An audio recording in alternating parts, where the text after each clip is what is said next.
Glória a Deus. Engrandecido ao nome do Senhor, nosso Deus. Pai do Senhor, irmãos. Irmãos, graças a Deus por estarmos aqui na casa de Deus. Graças a Deus por mais essa grande oportunidade.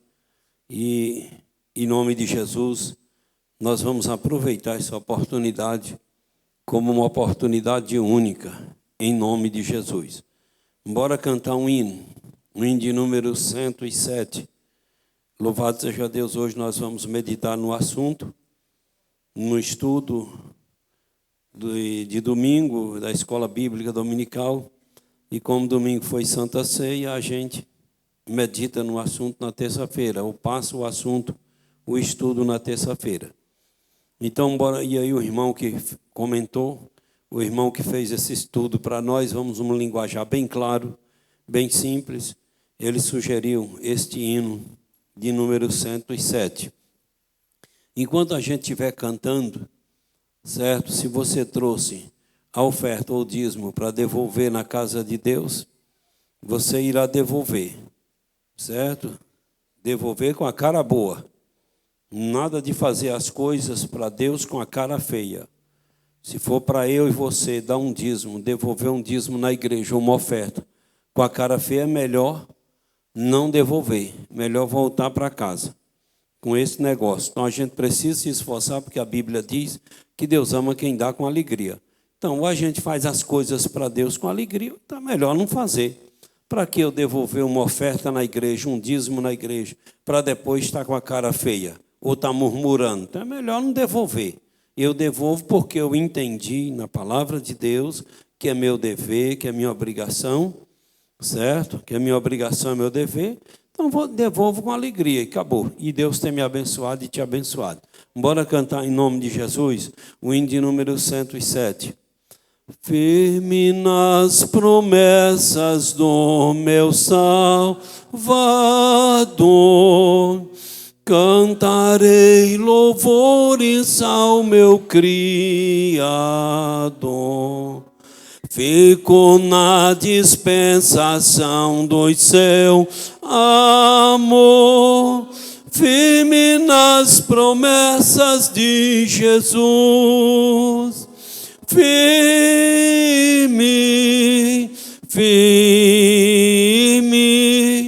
firme nas promessas de Jesus, ó Cristo. Firme, firme, sim, firme nas promessas de Jesus. Firme nas promessas, hei de não falhar. Quando as tempestades vêm me oh, aleluia. Pelo verbo vivo hei de batalhar,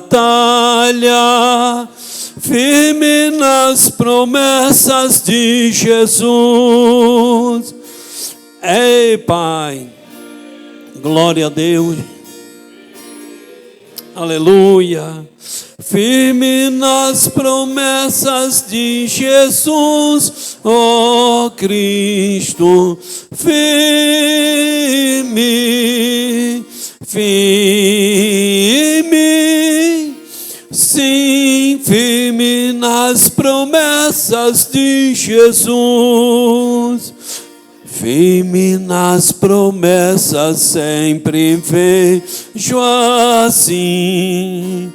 Purificação no sangue para mim. Bem na liberdade em Jesus sem fim. Firme nas promessas de Jesus. Aleluia. Firme, firme, firme nas promessas de Jesus, ó Cristo. Firme, firme, sim, firme nas promessas de Jesus, firme nas promessas do Senhor Jesus, em amor ligado com a sua cruz. Cada dia mais alegro-me na luz, firme nas promessas de Jesus. Ei, Pai, canta lá baixo.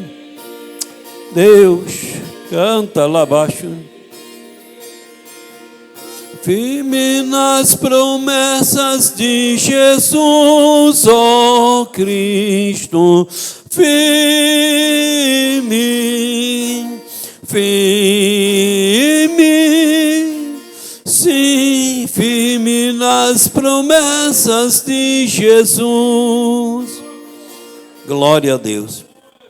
Bendito é o nome do nosso Senhor e Salvador Jesus Cristo. Abre a sua Bíblia no livro de Ruth, no capítulo 4, e do versículo 7 ao versículo 12. Para a glória e honra do Senhor Jesus. Você sabe que nós estamos estudando a respeito de a Igreja de Cristo e o império do mal. Nós estamos aprendendo sobre isso. É a Igreja de Jesus e o império do mal. Sabemos que o império do mal quer fazer a cabeça da igreja para a igreja se alinhar com as ideologias do mal.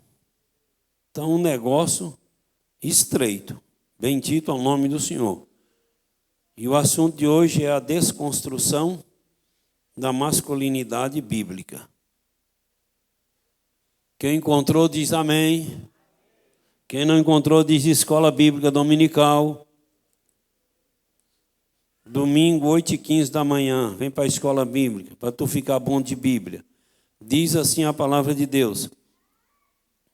Havia, pois, já de muito tempo, esse costume em Israel, quanto à remissão e contrato para confirmar todo negócio, que o homem descalçava o sapato e o dava ao seu próximo, e isto era por testemunha em Israel.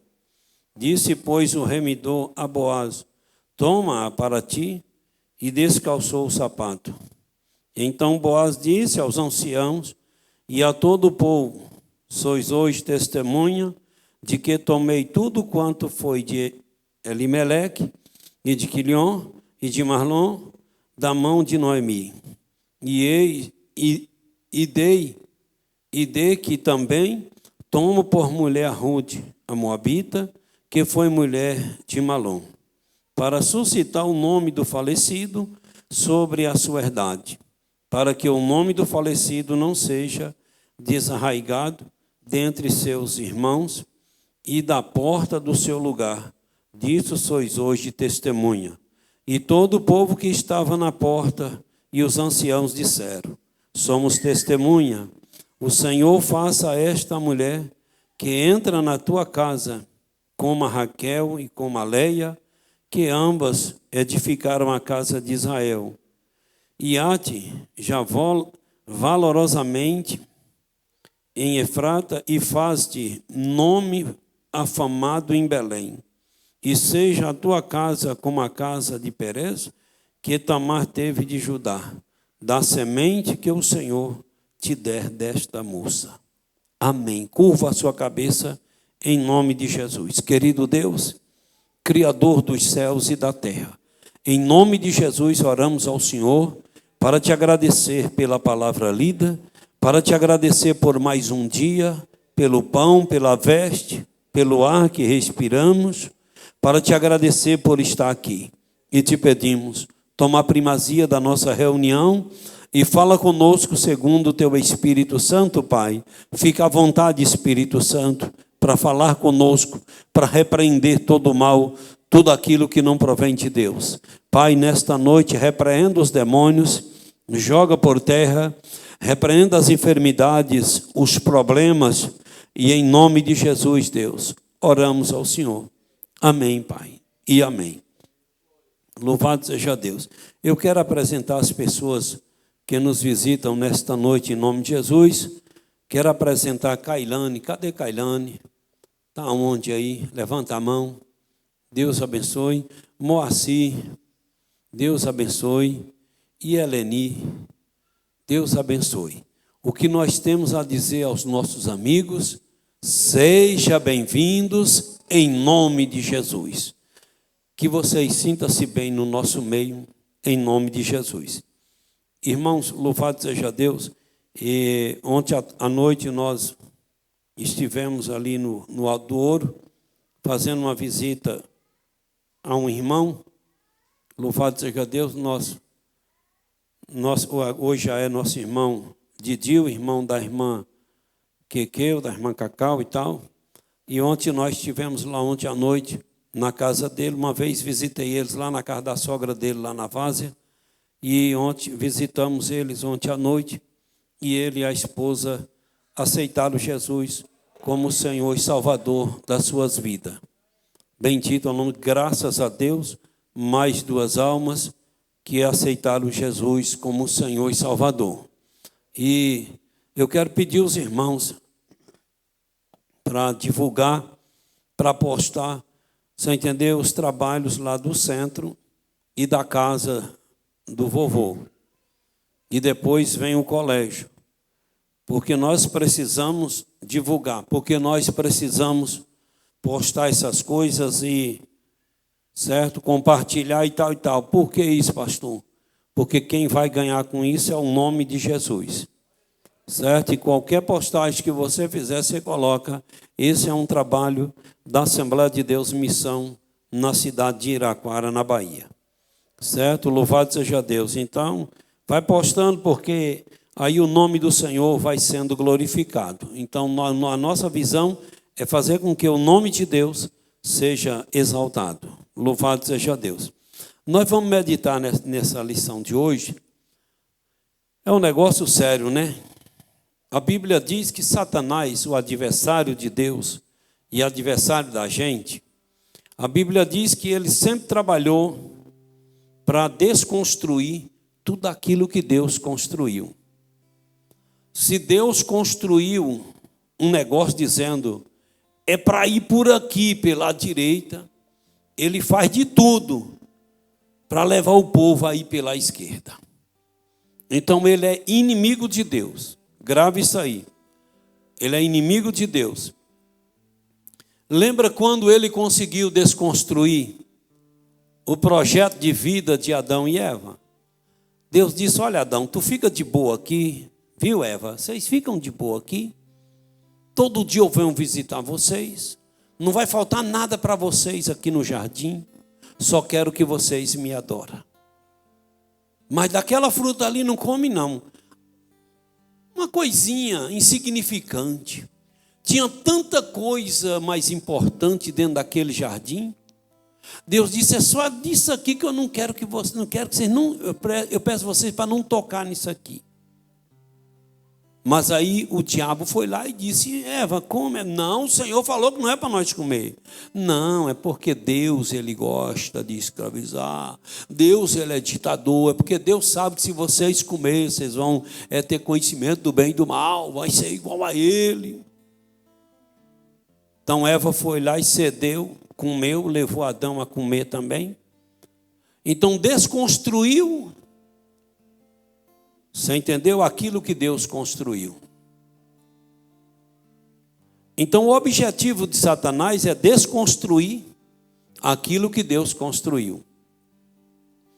Então, por isso, Deus preparou essa lição, preparou esse trimestre, essas lições, esses estudos para nós nesse trimestre,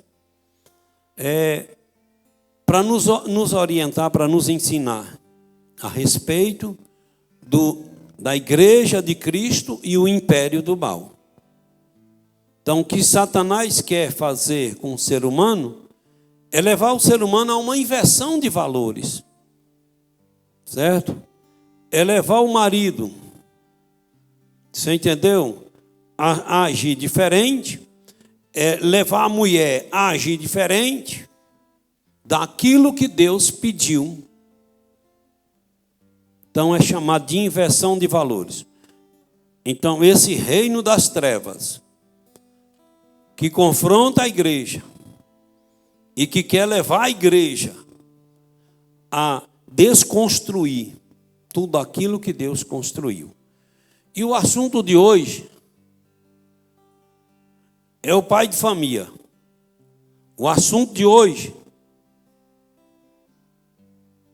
é a desconstrução da masculinidade bíblica. Nós vamos aprender como foi que Deus criou o homem,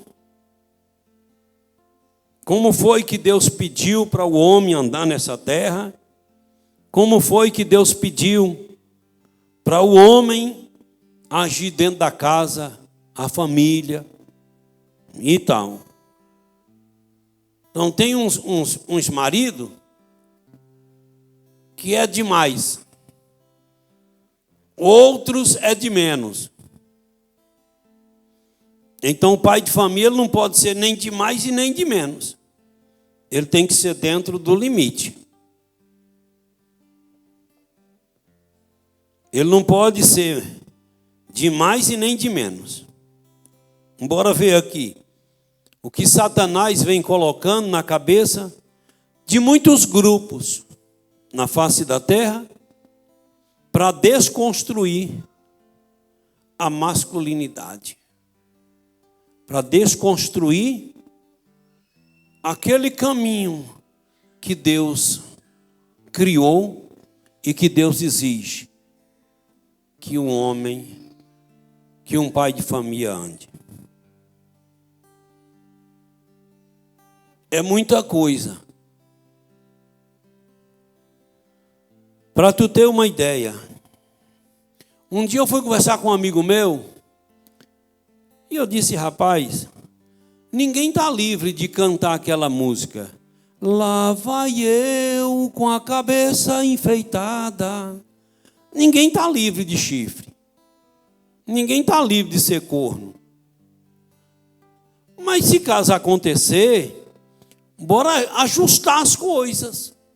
Se quer perdoar, perdoe. Agora, que quem traiu procura se consertar. Se quiser separar também é direito da vítima. Mas porque a mulher dele dava tudo para ele, dava comida, e ele preguiçoso demais, aí ele não importava que ela pulava a cerca, dava uns pulinhos fora. Disse, não, mas ela está me dando tudo. O que é que tem? Não tira pedaço, não. Então, quando o cabo é preguiçoso demais, ele aceita até chifre, desde que a mulher bota a comida dentro de casa. É um negócio esquisito, não é? Não é que nós somos radicais. Eu não estou falando aqui de radicalismo. Não estou falando aqui de ditadura. Estou falando de uma vida equilibrada. De uma vida equilibrada. Bora para a introdução. E não é só isso não. Tem um bocado de coisa que nós vamos aprender. O conceito progressista de ruptura dos padrões bíblicos atua na desconstrução da masculinidade. Assim, os marcos judaico-cristãos do papel do homem são questionados. Nesse contexto, a masculinidade é relativizada e o modelo bíblico de homem desconstruído. Nesta lição, apresentaremos o mandato divino para o homem, as ofensivas de desmasculinização e o exemplo de masculinidade bíblica que Deus requer do homem cristão. Então, o homem não pode ser o pai de família, o marido ele não pode ser nem de mais e nem de menos. Ele tem que ser equilibrado. Ele tem que ser dentro do limite. Esse conceito progressista, eles querem inverter os valores e virar um negócio sério. Um dia eu cheguei num hotel em Feira de Santana, numa pousada com os irmãos, com os pastores. E como nós estávamos cursando para pastor, aí nós teve uma semana que as esposas não precisou ir. Aí foi só aquele rebanho de obreiros. E nós hospedamos numa pousada. E quando foi à tardinha nós chegamos, aí a menina da recepção já estava tão acostumada que ela disse: é para fazer o sorteio? Eu disse: sorteio de quê? Das chaves. Eu disse: que sorteio? Sim, minha filha, explica aí. Ela falou: o que foi? Então essa desgraça desse negócio que não tem problema não. Minha mulher fica com fulano de tal e eu fico com a mulher dele. Então eles levavam e levam 10 casais. Chega lá, cada um leva a sua mulher, deixa num quarto. Aí volta, cada um com a chave. Chega lá, faz uma mistura e cada um pega para passar 2 dias com a mulher do outro. Então essa desgraça que Satanás vem criando. E para muita gente hoje, está normal isso aí. Para muita gente é normal. Bora para frente. A masculinidade de Bíblia. A masculinidade bíblica. A criação divina do ser humano. Deus é o criador de todas as coisas no céu, na terra e no mar. A Escritura registra que ele criou o ser humano e o definiu pelo sexo, macho e fêmea, homem e mulher. Essa diferenciação visa ao complemento mútuo na união conjugal e ao desempenho dos papéis divinamente designados a cada um.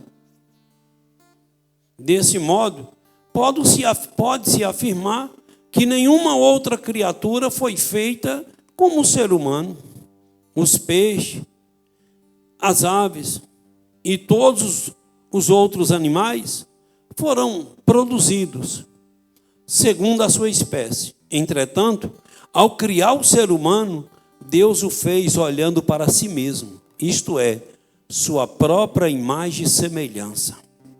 Por conseguinte, o ser humano é considerado a coroa da criação. Então, quando Deus criou o homem e a mulher, Deus criou macho e fêmea, homem e mulher. Mas no decorrer do tempo, vem essas misérias. Deus criou o homem com tanto amor que ele formou o homem, olhando para a sua imagem e semelhança.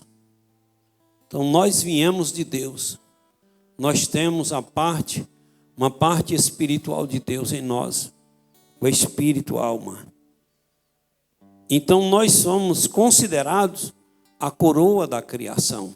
Lê lá o Salmo 8, que você vai entender. Então Deus criou o ser humano, homem e mulher, macho e fêmea, e colocou cada um no seu posto, cada um no seu lugar, cada um para desempenhar o seu papel. A mulher desenvolveu o seu papel, a sua tarefa na terra, o homem desenvolveu o seu papel. Característica da masculinidade. As Escrituras revelam um conjunto de características do papel do homem na história, bem como segundo a sua constituição biológica. Ao criar o homem, Deus lhe confiou 2 tarefas primárias e essenciais: cultivar e guardar. Esses 2 termos resumem o mandado divino para o comportamento masculino. Significa que as funções de provedor e protetor são próprias da natureza do homem. Nesse sentido, Paulo ratifica que cabe ao homem proteger sua esposa e família, bem como provê-lhes uma vida digna. Ressalta-se que a masculinidade bíblica enaltece o amor e o cuidado em relação à mulher, e que o machismo a inferioriza e a desonra. Nesse aspecto, a Bíblia ensina ao homem a honrar a mulher com toda a dignidade. Então Deus colocou essas duas características dentro do homem. Então o homem ele tem isso dentro dele, de proteger a mulher. Por isso que às vezes o homem ele tem aquele ciúme pela mulher. Eu vou ali na casa da minha amiga, mas agora à noite isso é perigoso. Eu vou te levar lá. Aquele medo. E aí quer proteger. Você vê que a mulher, quando ela casa com um homem, ela acredita que se qualquer coisa acontecer ali, um perigo, que o homem vai defender ela, que o homem vai proteger ela. Então a mulher, ela acredita. E o homem tem isso na mente. Eu tenho que proteger minha mulher. A alegria do homem é quando ele está conseguindo prover. Quando ele está conseguindo dar manutenção da casa. Quando ele consegue dar manutenção da casa, dar o sustento da casa, prover, ele fica todo realizado. Então isso é característica da masculinidade. Proteger a mulher, proteger a casa. Lá no meu lugar, o vô de Elaide, velho Miguel Preto, dizia: meu filho, o homem ele tem que dormir na frente. Não deixa a mulher dormir na frente, não. E quando eu vejo o homem dizendo: minha mulher que dorme na frente. E ele, rapaz, isso aí presta não. Meu filho, tem homem que para sair lá fora de noite só sai se a mulher sair na frente e ele morrendo de medo. Esse aí, ele dizia, esse aí não é homem não. Ele dizia, o homem tem que dormir na frente. Porque se alguém bater na porta para querer fazer o mal, é ele que tem o dever de levantar e ir lá tinir a parada. Então o homem, ele ficou, essa característica está dentro do homem, de proteger a mulher. Porque a Bíblia diz que é um vaso mais frágil. Então o homem ele tem isso. Ele quer proteger a mulher e ele quer prover as coisas dentro de casa. Você vê que a mulher, ela não se sente mal quando o homem trabalha e faz tudo e coloca tudo dentro de casa. Tu quer ver mulher alegre? É aquele dia que ela está precisando de um dinheirinho e tu arruma R$50 para ela. Tu pode ver que ela chega, vem doidinha para dar um cheirinho no pescoço da gente. Então a mulher, ela se sente bem quando o marido diz, toma aqui R$50. Vixe, ela é uma coisa. Mas o homem, não é egoísmo, não é orgulho, não é isso. É porque é uma característica do homem. O homem, ele pode, Gilvinha já me deu comida muitos meses em São Paulo. Ela trabalhava, eu não estava trabalhando, não arrumava emprego, que ela ganhava, nós comíamos junto. Ela dizia, toma o dinheiro, você vê aí o que está precisando. Só que eu pegava, gastava o dinheiro, fazia a compra, mas eu não me sentia tão bem como quando era eu. Chegava lá e comprava. Você está entendendo? Então, se a mulher, Gilvinha, me dá R$1, eu fico alegre. Só que a vontade do homem é de prover. Isso está na masculinidade, o homem original, nessas porqueiras que você vê por aí não.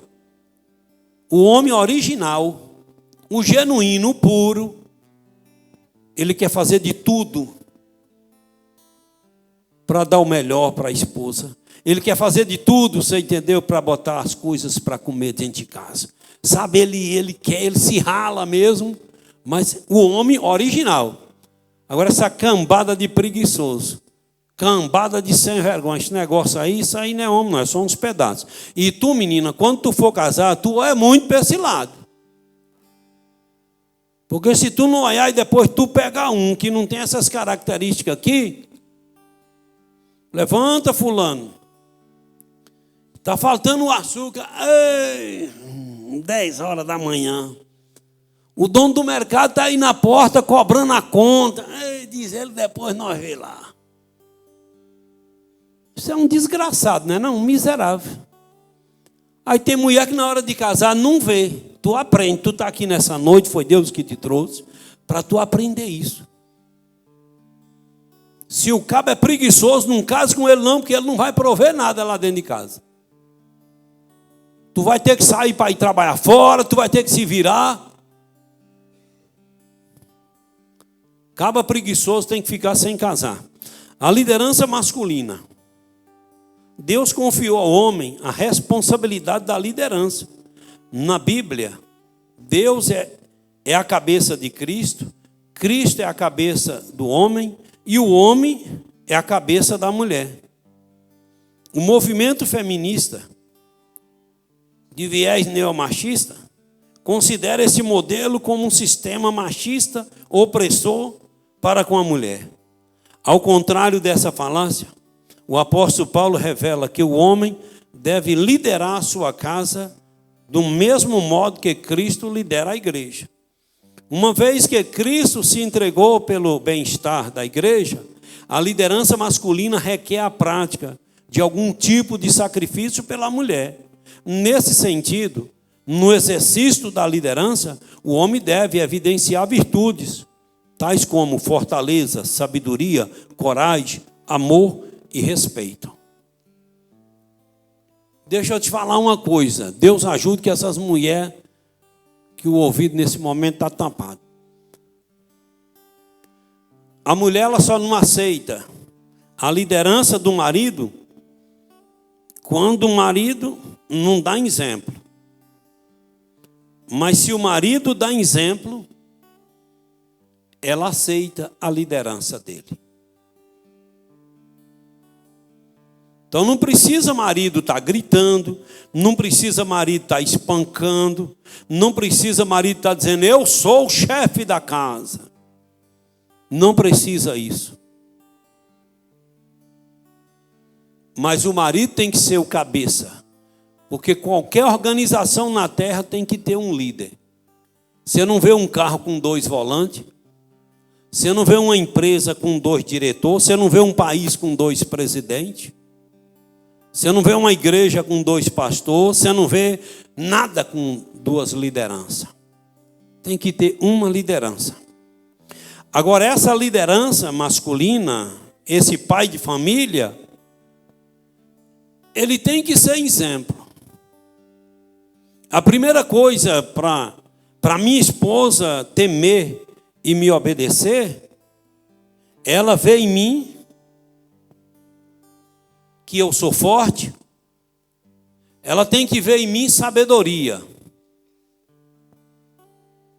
Ela tem que ver em mim coragem. Ela tem que ver em mim respeito e amor. A única coisa que eu peço de vir, eu não aceito aqui dentro de casa, é tu mudar essa cama de lugar. Que quando tu muda a cama de lugar, eu fico 3, 4 noites variado, não consigo dormir direito. As outras coisas faz do jeito que tu quiser. Agora a cama, pelo amor de Deus. Então eu respeito o direito dela.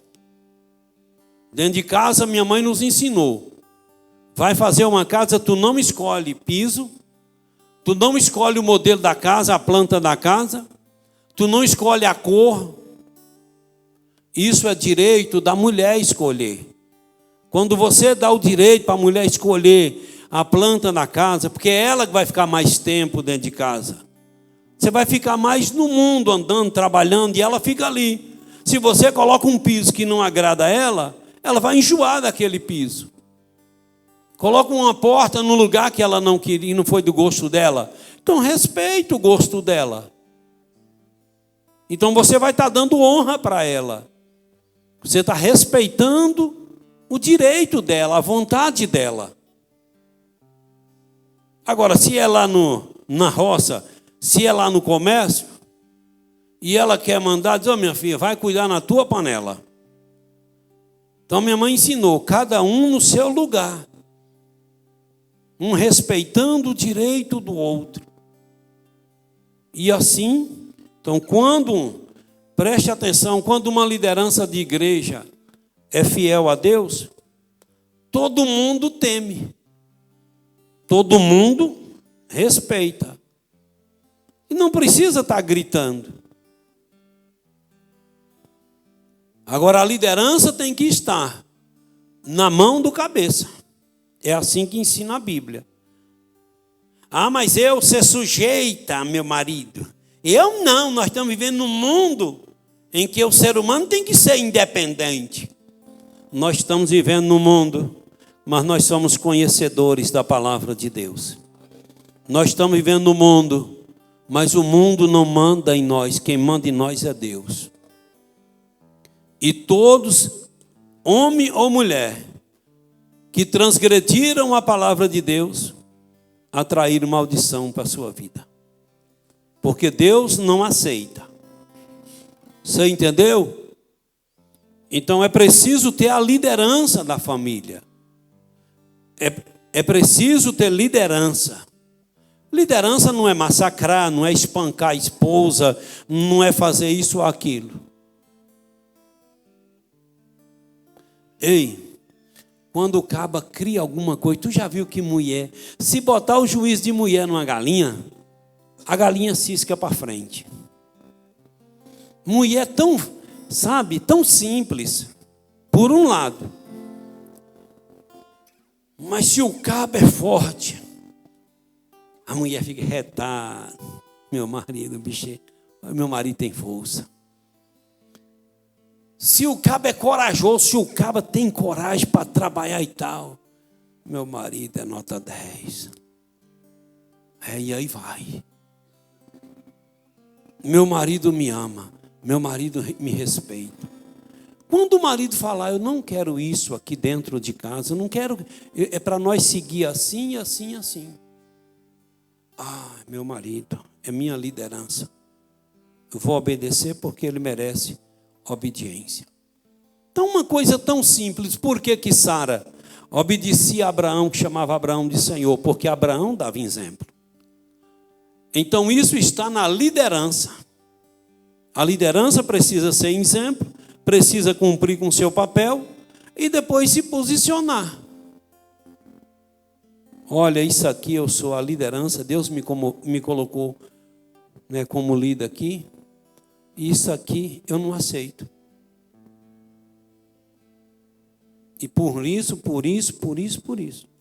Numa boa, não precisa brigar e nem dizer, se tu não obedecer, eu te torço o pescoço. Não precisa falar nada disso. A erosão da masculinidade, a apologia à homossexualidade.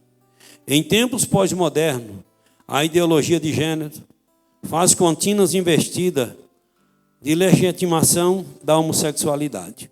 Esse conceito ignora as características físicas e biológicas, alegando que o ser humano nasce sexualmente neutro. Lá na minha região não nascia não, se na tua nasce. Na minha região, quando nascia um menino homem, não fazia ultrassom, não tinha esse negócio, nem nascia na mão de parteira. Quando nascia um menino homem, os pais domingo sabem disso. Moura também sabe disso, nós que é de ontem, os de hoje não sabem mais não. Mas quando nascia um menino homem, a mulher estava grávida, o marido já fazia assim, né? Não era irmão Domingo, irmão Moura, ia lá e comprava X foguete, X fogos. Quando nascia um menino homem, ia para a porta da frente. Pou. Todo mundo dizia, pelos pipocos, nasceu um menino homem ali. Quando nascia uma menina mulher, ia para a porta do fundo da casa, X foguete. Nasceu uma menina mulher. Se na tua região, menino nasce neutro sexualmente, na minha região não nasce não. Na minha região nasce macho e fêmea. Na minha região, quando faz a ultrassom, diz é macho ou é fêmea. O aparelho lá, na minha região é assim. Essa concepção invalida a criação, é incentivada. Disso decorre uma crise do comportamento masculino no tempo presente. É muita ignorância, Por que não lê a palavra de Deus? Diz que o ser humano nasce neutro. A ciência diz que o ser humano tem 5% de hormônio, o homem tem 5% de hormônio feminino, a mulher tem 5% de hormônio masculino. Mas nasce 95%. O menino nasce 95% homem. A mulher 95% mulher. Não tem esse negócio não. Então isso é uma coisa que essas classes de pessoas, esses grupos, vêm tentando. Mas a palavra de Deus, nós estamos aqui falando da palavra de Deus. Nós estamos aqui porque nós estamos nesse trimestre falando sobre a igreja e o império do mal. Então o homossexualismo é uma galha do império do mal, para desfazer, para desconstruir aquilo que Deus construiu. Não estou falando de pessoas, não estou falando contra A ou B, eu estou falando contra o pecado, contra aquilo que desconstrói o que Deus construiu. Então Deus não fez o homem na balança, não. Deus não fez o homem metade, não. A Bíblia diz que Deus fez o homem macho. A Bíblia diz que Deus fez a mulher fêmea. A Bíblia diz que Deus fez o homem para desejar mulher. A Bíblia diz que Deus fez mulher para desejar homem. Foi assim que Deus fez. Ah, mas na ciência, acolá tem um filósofo que filosofou sobre isso, BBB. A Bíblia diz que é assim. Quando a Bíblia diz uma coisa, é prego batido e ponta virada. E o que passa disso é procedência diabólica, é do diabo. Responsabilidade negligenciada. Em virtude da relativização da masculinidade, o modelo bíblico vem sendo abandonado. A identidade masculina, que deveria estar associada à virilidade, à capacidade de prover e proteger a família, é substituído por indivíduos de duplo ânimo, vacilante e inconsequentes.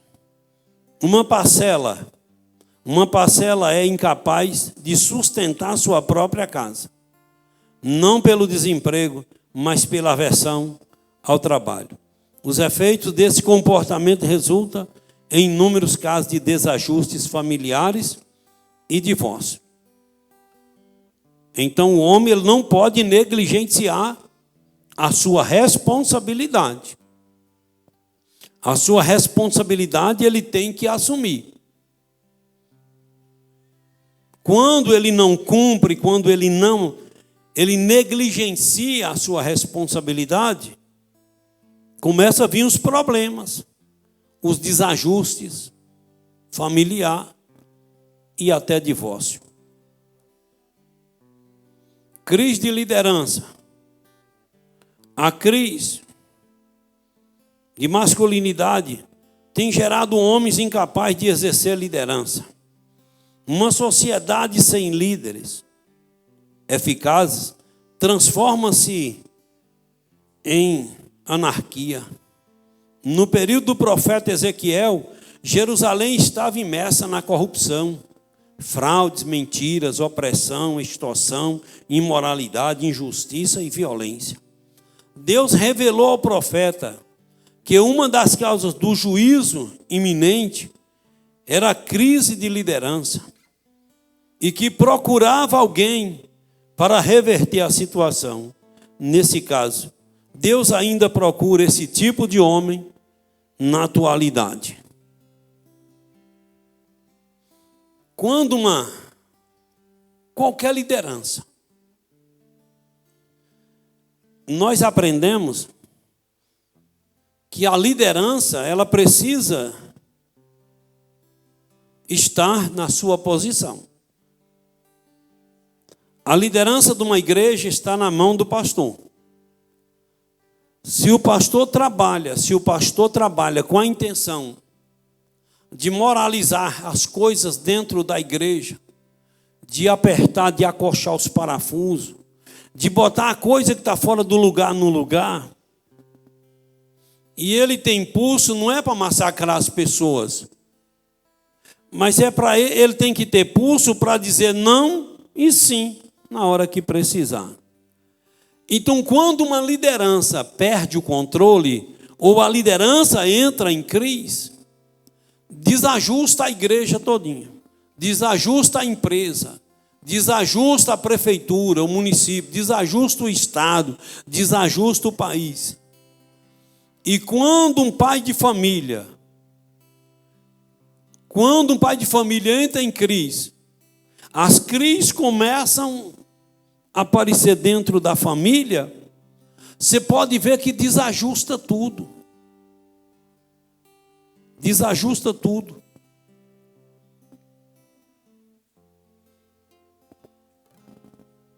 Aquele pai de família que não chama um filho a atenção, que não bota o que está fora do lugar no lugar.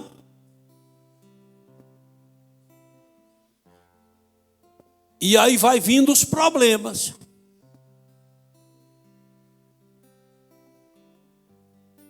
Filho manda pai para o inferno. E o pai não faz nada. E aí vai perdendo o controle. Então, um pai de família, ele precisa ter controle. Ele precisa ter a família controlada.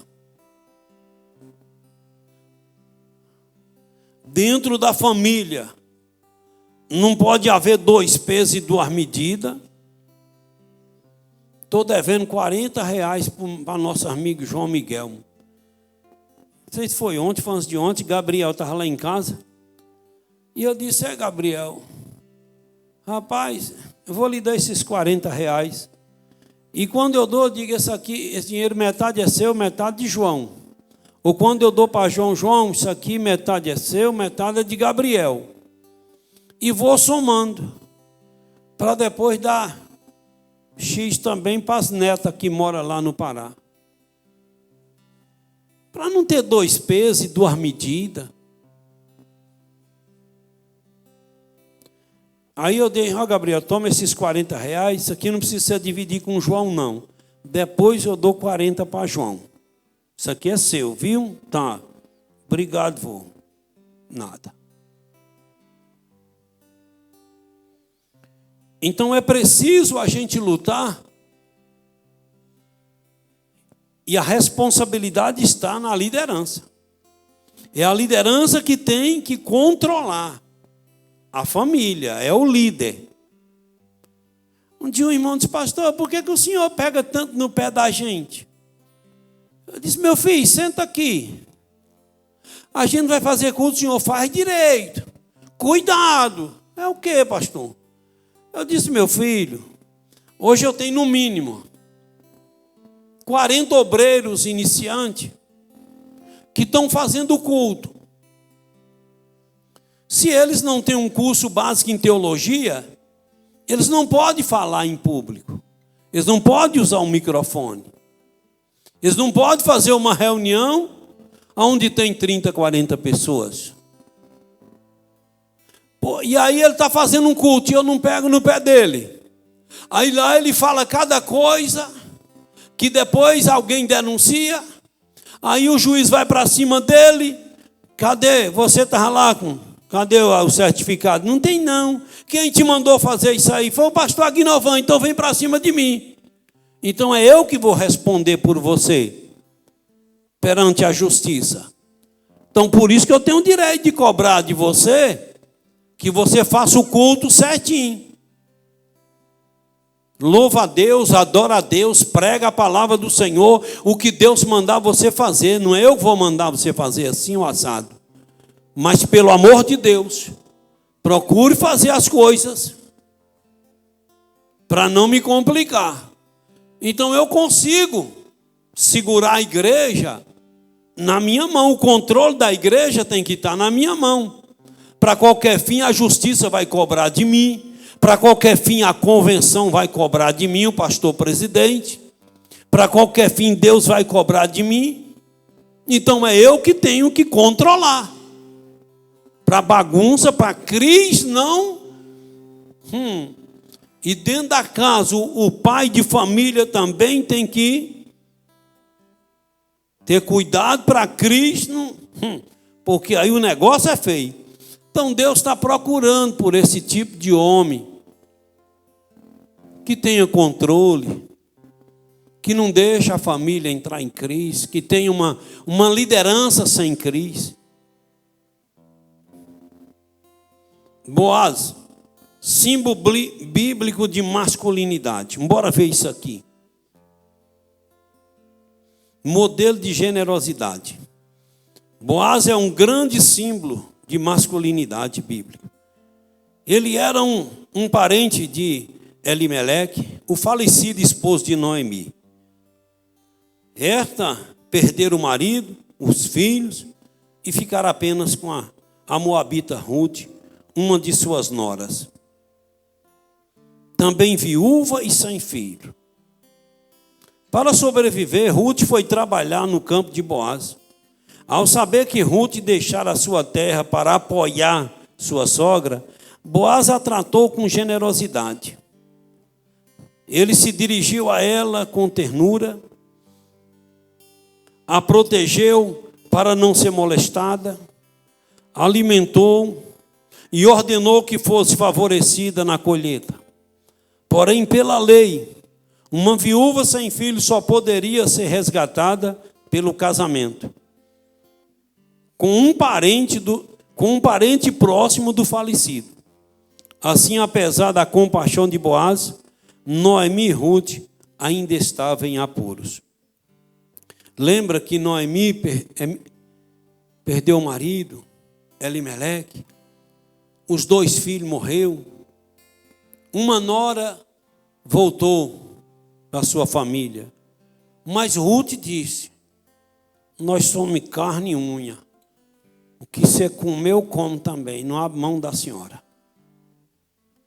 E aí, Noemi voltou para sua terra. Nisso aí chegou lá, Boaz deu apoio, fazia a colheita, e eles deixavam algumas espigas, algumas coisas atrás, para ajudar essas pessoas que não tinham o que comer. Então Ruth deixava Noemi em casa e ia colher alguma coisa na roça para comer. Então corria um risco de ser molestada e tal. Então Boaz disse: ninguém vai molestar ela, e favoreceu algumas coisas. Mas mesmo assim, apesar dessa compaixão de Boaz, Noemi e Ruth ainda estavam em apuros. Modelo de responsabilidade. Ao prometer resgatar Ruth e a herança de Elimeleque, Boaz estava ciente que o direito era de um parente mais próximo que ele. Assim, movido pelo senso de responsabilidade, liderança e honra, Boaz levou o caso aos anciãos, às pessoas, os líderes, as autoridades que julgavam. Na audiência explicou que as terras estavam à venda e aquele que a comprasse deveria casar-se com Ruth para resgatar o nome do falecido e dar filho para o falecido não perder. O parente que tinha a primazia autorizou Boaz a comprar as terras e se casar com a moabita. Ao adquirir a propriedade e tomar Ruth por mulher, Boaz tornou-se o provedor e protetor daquela família. O casal gerou Obed, avô do rei Davi, de cuja linhagem nasceu o Cristo. Boaz é símbolo de masculinidade, enquanto marido, pai e líder exemplar. Então Boaz disse: Vou comprar as terras e, comprando as terras, vou dar legalidade para ela ser herdeira da nossa família. Então o homem, ele precisa esquecer o orgulho, esquecer o machismo e fazer aquilo que precisa ser feito. Entendeu? Não é eu, não é Gilvinha. É a palavra de Deus. Eu sou o cabeça da casa. Mas eu tenho que liderar a Gilvinha segundo a Bíblia. Eu não posso ser líder segundo o que eu acho. Eu tenho que ser líder da família segundo o que a Bíblia me ensina. Fazendo assim, dá tudo certo.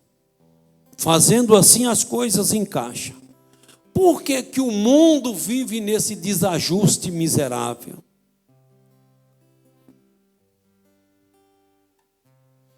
Por que que o mundo vive desse jeito? Porque um não respeita o direito do outro. Se respeitasse, não estava assim, não. Estava tudo no seu cantinho. Mas aí, o orgulho,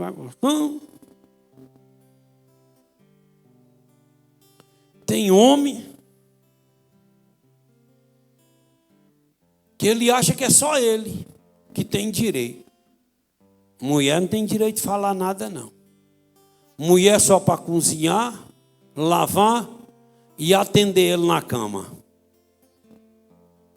E mais nada. Não respeita o direito.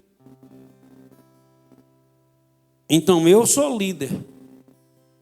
Mas Gilvinha é liderada. Mas ela também tem direito. Como é que eu não dou honra para uma pessoa que agora, dia 5, fez 37 anos que casamos? 37 anos sofrendo comigo. Quer dizer que não merece honra? Agora, porque dou honra à minha mulher, não quer dizer que eu estou dando a liderança, que eu estou entregando a liderança da família. Tem nada a ver. Então o homem, ele precisa se posicionar. Porque essa inversão de valores, o império do mal, veio para fazer a cabeça do homem, para o homem, você entendeu? Sair do seu lugar, na sua posição. Veio também esse império do mal para fazer a cabeça da mulher, para a mulher sair do seu lugar, sair da sua posição. E aí vira aquela inversão de valor miserável dentro da casa. E daqui a pouco chega a separação. Então nós cristãos, nós precisamos respeitar a palavra de Deus como regra de fé e prática. A Bíblia diz que é para eu fazer assim, vamos fazer. A Bíblia diz que é para você fazer assim, vamos fazer. Ah, mas é porque tal filósofo. Miséria desses filósofos endemoniados, rapaz. Se um filósofo filosofar família, filosofar liderança de família, e ele me mostrar um estudo baseado na palavra de Deus, concordo. Mas se for um estudo que não está de acordo com a Bíblia, eu não posso concordar. Agora vê aí, quando eu começo a conversar com as pessoas, eu começo passando logo na cara deles. Vê aí qual a classe de pessoas que os casamentos vão melhor. Se não é os casamentos da igreja de Jesus, daqueles que temem a Deus. Vê se não é. Casamento fora da igreja aí, está um inferno. Temendo a Deus, respeitando a palavra de Deus, um respeita o direito do outro, e Satanás não tem legalidade para entrar. Mas esses outros aí, o diabo está ganhando legalidade. Então, se tu era exagerado, tu procura se moderar. E tu, irmãzinha, se é daquelas mulherzinhas, cri-cri, que tem as mulherzinhas que é igual goteira. Quem é que aguenta uma goteira a noite toda no pé do filho da gente? Tem as mulherzinhas que é cri-cri, moço. Aquele nojento, miserável. Se controla, mulher. A Bíblia diz que a mulher salva edifica a casa, a tola destrói. E essas cri-cri faz é destruir. Se tu era daquelas mandona, tu deixa de ser mandona. Se tu era aquele homem arrogante, não sei o que, deixa de ser. E procura ser moderado. Porque hoje não é mais nós, é a palavra de Deus. Hoje quem tem que mandar na minha vida, no meu casamento, é a palavra do Senhor. Não é o que eu acho que Gilvinha acha, é o que a palavra ensina. Mas nós já pegamos tantos trabalhos de casais que nós já aprendemos muita coisa. Que Deus em Cristo te abençoe. Para um bom entendedor basta a minha palavra. Se você veio para aprender, com certeza tu aprendeu. Agora só falta colocar em prática. Enquanto a igreja ora, intercede com força em nome de Jesus, eu quero convidar nossos amigos que ainda não é crente para vir receber Jesus como Senhor e Salvador, para vir virar crente nessa noite. Tem alguém? Se Deus tocou no seu coração para você tomar essa decisão hoje, venha cá em nome de Jesus. Você está sentindo no seu coração a vontade, o toque de Deus para aceitar Jesus, para virar crente hoje?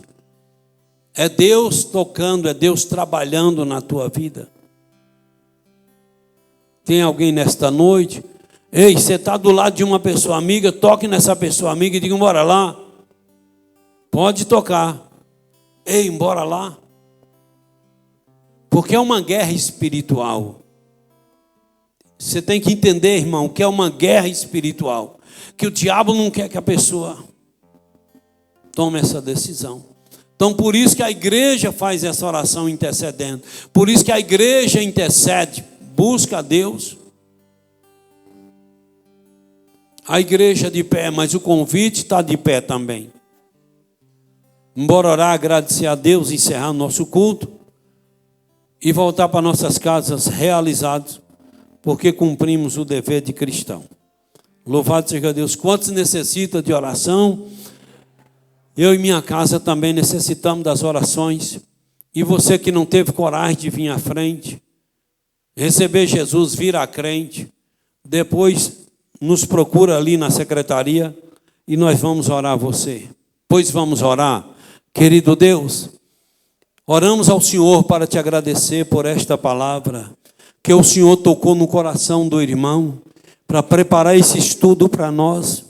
Deus, nos ajuda nesta caminhada.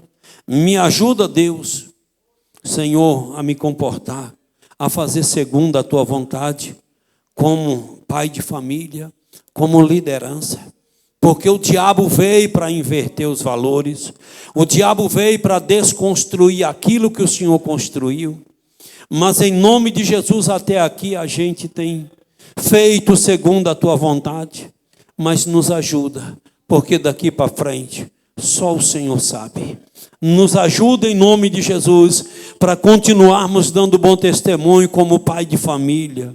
Aqueles que não estavam conseguindo, que a partir de hoje possa dar conta do recado, possa dar exemplo dentro de casa, como pai, para ajudar seus filhos nesta caminhada para o céu.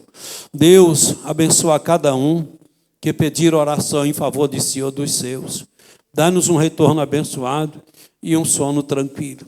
E em nome de Jesus, Pai, oramos ao Senhor. Amém, Deus, e amém.